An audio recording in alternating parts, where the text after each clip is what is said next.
As it turns out, the Russian central bank's gold reserves have not fallen by half.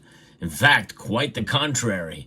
There's quite a lot of activity with gold in Russia and banks in Russia as well. We're going to explain it all and set the record straight in this video as we explore.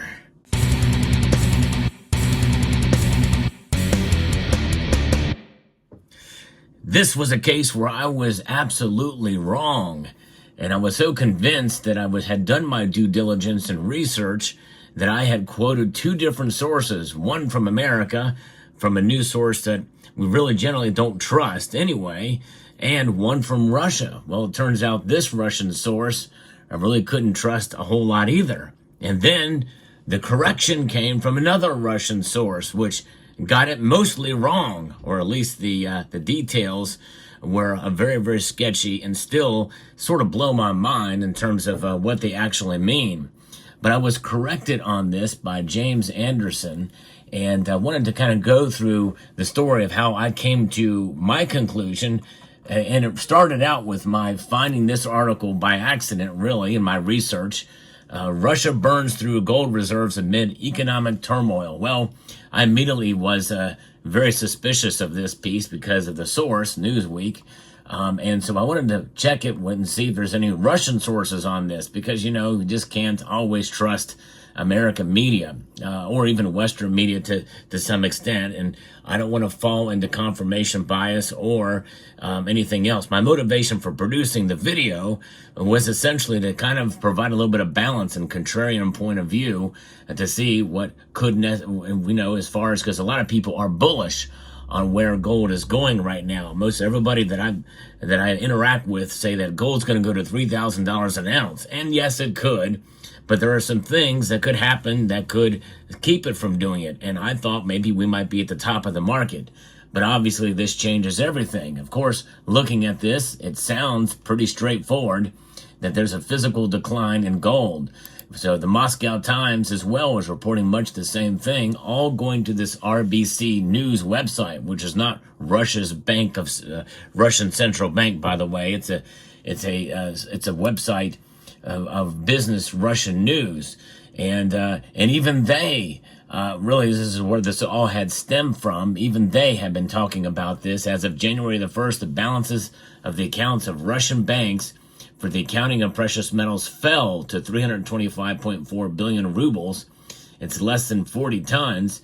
The local minimum rose due to high rates and a record price of gold, according to experts. And then it goes on to talk about the reserves of physical gold in Russian banks at the end of 2024 sharply decreased and were less than 40 tons. To me, that sounds like that's all that was left in the bank.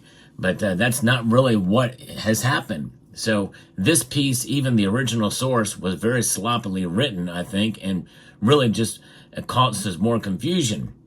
But other sources like the Moscow Times and Newsweek, I think especially for Newsweek, they wanted to embrace confirmation bias to give the illusion that the Russian central bank was in trouble and therefore the Russian economy was in trouble.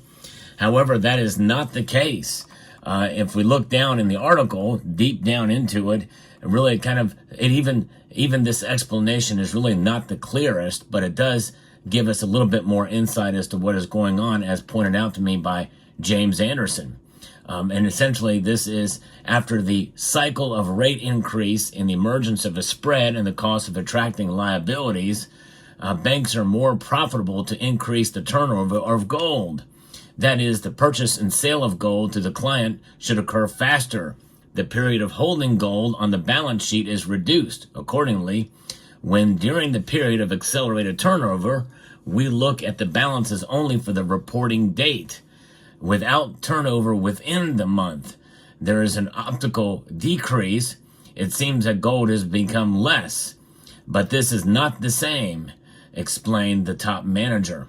And so, therefore, it's essentially the reporting the numbers and understanding those numbers and the intricacies involved in that means that essentially that the gold is still there. It's just fluctuating around. Most of the banks as an interview that was conducted by James Anderson by a Russian gold dealer, a private gold dealer, which most of the gold trade in Russia from dealers comes out of St. Petersburg and Moscow. You go about 300 miles away from those places, and the only way to get gold in certain forms, only in certain forms, is from banks, commercial banks, which are owned in part, at least, by the state. In other words, by the Russian government. So I guess they're saying the Russian banks, but they're all essentially owned by the government or affiliated with the government. And they sell gold to the public, but it's not the type of gold that is held by central banks. And when you think about it, that amount of gold trade is really nothing compared to the amount that is traded on a monthly basis, as pointed out by James. In fact, he even quotes here, he says that private investors there have been able to buy gold allocated through the Russian banks since the late 2010s and 20s. And while a 33 metric ton swing month to month in the burgeoning system is significant in percentage terms, small in relative overall gold terms in Russia, the Russian central bank still has well over 2,300 tons of gold, most acquired between 2005 and 2019. Which is long before the Russian invasion of Ukraine. And they have not been selling, but have simply maintaining their plus 20% balance sheet gold reserves allocation position. And so that is the context. Now, let's bring it even closer to home. But before we do that, let me remind you about our channel sponsor, Summit Metals. So thank Summit Metals for sponsoring the channel here. And I'd like to get things right on this channel. And sometimes I make mistakes, and this is one of those. I want to make sure we set the record straight. So I appreciate James Anderson for sharing this. But let's go even closer to home. Somebody who is a Silver Stacking Academy is a Russian viewer of the channel, and he has his own channel, Silver Stacking Academy, mostly in Russian. But he says the info that the Russian commercial bank reserves fall in 2024 is really not accurate analysis for gold, for the gold market. It's more about banks' paper gold.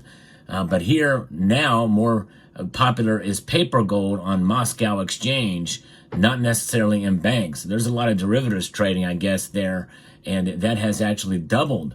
The amount of gold bought and sold here on exchange has doubled in the last year. So that means there's a lot of activity.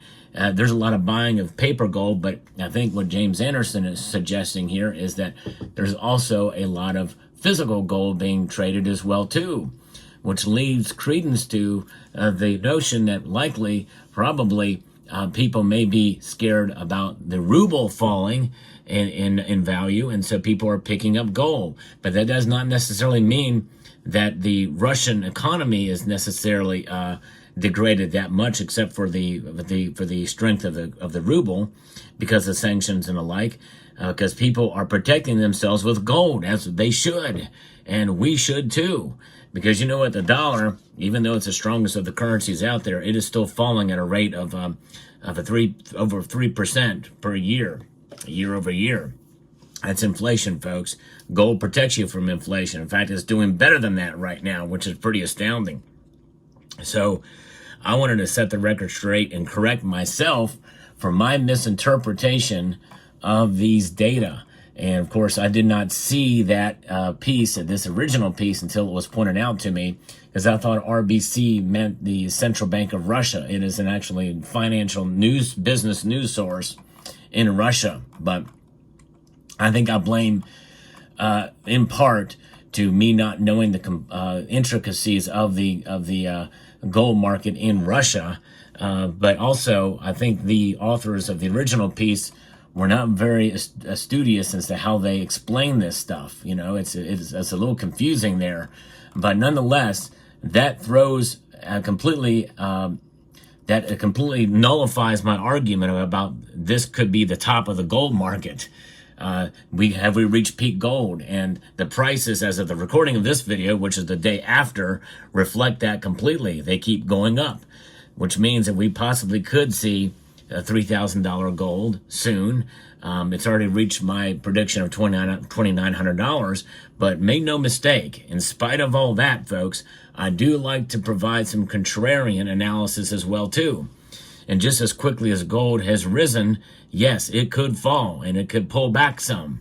And so, and the other part of my analysis is that is the slow rolling now of gold going from the London market into the U.S. market has stifled a bit. It has pulled back a little bit.